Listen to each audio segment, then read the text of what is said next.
Question number 1 article 352 ಅಡಿಯಲ್ಲಿ ಈ ಕೆಳಗಿನವುಗಳಲ್ಲಿ ಆಪ್ಷನ್ ಎ ಸಶಸ್ತ್ರ ದಂಗೆ, ಆಪ್ಷನ್ ಬಿ ಕೋಮುಗಲಭೆ, ಆಪ್ಷನ್ ಸಿ ಯುದ್ಧ, ಆಪ್ಷನ್ ಡಿ ಬಾಹ್ಯಾಕ್ರಮಣಶೀಲತೆ.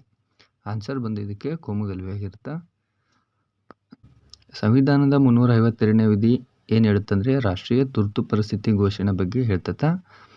ರಾಷ್ಟ್ರೀಯ ತುರ್ತು ಪರಿಸ್ಥಿತಿಯಲ್ಲಿ 2 ವಿಧಗಳಿರ್ತವೆ. ಒಂದು ಆಂತರಿಕ ಮತ್ತು ಇನ್ನೊಂದು ಬಾಹ್ಯ ತುರ್ತು ಪರಿಸ್ಥಿತಿ ಆಗಿರ್ತೈತೆ.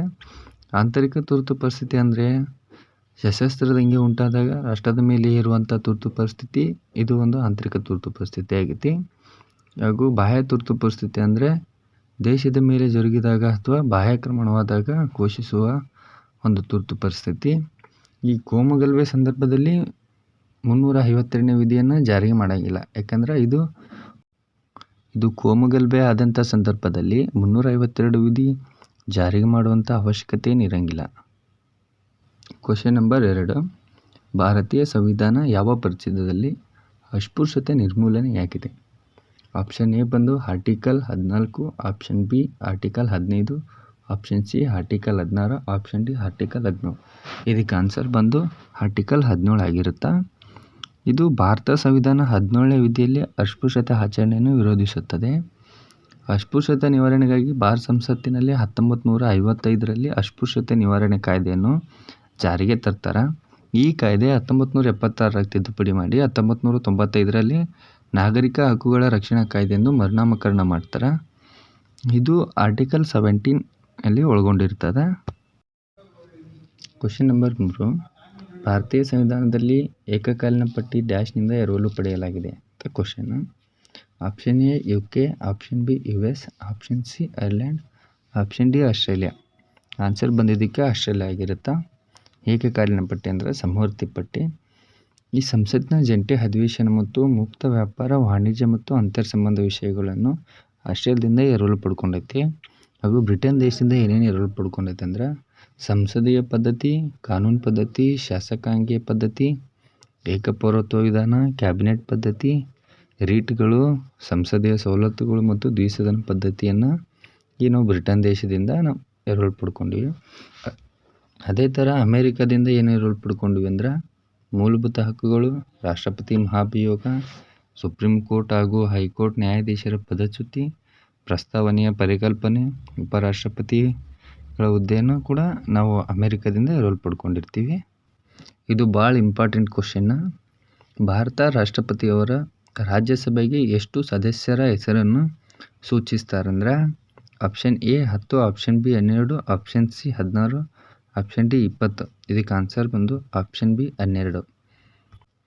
ಸಂವಿಧಾನದ 80ನೇ ವಿಧಿ ಅಡಿಯಲ್ಲಿ ಭಾರತದ ರಾಷ್ಟ್ರಪತಿಗಳು ರಾಜ್ಯಸಭೆಗೆ 12 ಸದಸ್ಯರನ್ನು ನಾಮನಿರ್ದೇಶನ ಮಾಡ್ತಾರೆ. ಈ ಲಾಸ್ಟ್ ಟೈಮ್ ನಾಮನಿರ್ದೇಶನ ಮಾಡಿದಂಥ ಸದಸ್ಯರು ಅಂದರೆ ನಮ್ಮ ರಾಜ್ಯದಿಂದ ಜುಲೈ 6, 2020ರಂದು ಭಾರತ ರಾಷ್ಟ್ರಪತಿಗಳು ಧರ್ಮಸ್ಥಳ ಧರ್ಮಾಧಿಕಾರಿ ವೀರೇಂದ್ರ ಹೆಗಡೆಯವರು ಹಾಗೂ ತೆಲಂಗಾಣದ ಬಾಹುಬಲಿ ಚಿತ್ರದ ಖ್ಯಾತ ಚಿತ್ರಕಾರ ಇರ್ತಾರೆ ನಿರ್ದೇಶಕ ವಿ. ವಿಜಯೇಂದ್ರ ಪ್ರಸಾದ್, ತಮಿಳುನಾಡು ಸಂಗೀತ ಸಂಯೋಜಕ ಇಳಯರಾಜ, ಕೇರಳದ ಅಥ್ಲೀಟ್ ನಮ್ಮ PT ಉಷಾ ಅವರು ಮೇಲ್ಮನೆಯ ರಾಜ್ಯಸಭೆಗೆ ನಾಮನಿರ್ದೇಶನ ಮಾಡಿರ್ತಾರೆ. ಈ ನಮ್ಮ ಕರ್ನಾಟಕದಿಂದ ರಾಜ್ಯಸಭೆಗೆ ಎಷ್ಟು ಜನ ಸದಸ್ಯರನ್ನು ನಾಮನಿರ್ದೇಶನ ಮಾಡ್ತಾರಂದ್ರೆ ಟೋಟಲ್ 12 ಜನ ಸದಸ್ಯರನ್ನು. ಭಾರತ ಚುನಾವಣಾ ಆಯೋಗ ಮುಖ್ಯ ಚುನಾವಣಾ ಆಯುಕ್ತರನ್ನು ಯಾರು ನೇಮಕ ಮಾಡುತ್ತಾರೆ? ಆಪ್ಷನ್ ಎ ರಾಷ್ಟ್ರಪತಿ, ಆಪ್ಷನ್ ಬಿ ಪ್ರಧಾನಮಂತ್ರಿ, ಆಪ್ಷನ್ ಸಿ ಮುಖ್ಯ ನ್ಯಾಯಾಧೀಶರು, ಆಪ್ಷನ್ ಡಿ ಸಂಸತ್ತು. ಭಾರತ ಸಂವಿಧಾನ 324 ವಿಧಿ ಅನ್ವಯ ಭಾರತ ಮುಖ್ಯ ಚುನಾವಣಾ ಆಯುಕ್ತರು ಮತ್ತು 2 ಆಯುಕ್ತರನ್ನು ಭಾರತದ ರಾಷ್ಟ್ರಪತಿಗಳನ್ನು ನೇಮಕ ಮಾಡ್ತಾರೆ. ಇದು ಹಾಗೂ ಪ್ರಧಾನಮಂತ್ರಿ, ವಿರೋಧ ಪಕ್ಷದ ನಾಯಕ ಹಾಗೂ ಸುಪ್ರೀಂ ಕೋರ್ಟ್ ಮುಖ್ಯ ನ್ಯಾಯಾಧೀಶರನ್ನು ಒಳಗೊಂಡ 3 ಸದಸ್ಯ ಸಮಿತಿ.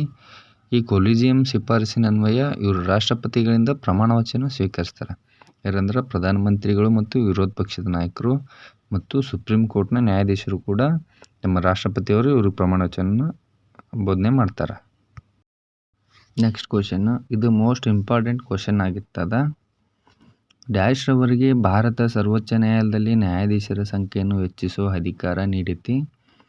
ಆಪ್ಷನ್ ಎ ರಾಷ್ಟ್ರಪತಿ, ಆಪ್ಷನ್ ಬಿ ಸಂಸತ್ತು, ಆಪ್ಷನ್ ಡಿ ಪ್ರಧಾನಮಂತ್ರಿ, ಆಪ್ಷನ್ ಡಿ ಮುಖ್ಯ ನ್ಯಾಯಮೂರ್ತಿ. ಇದಕ್ಕೆ ಆಪ್ಷನ್ ಬಂದು ಆಪ್ಷನ್ ಬಿ ಸಂಸತ್ತು.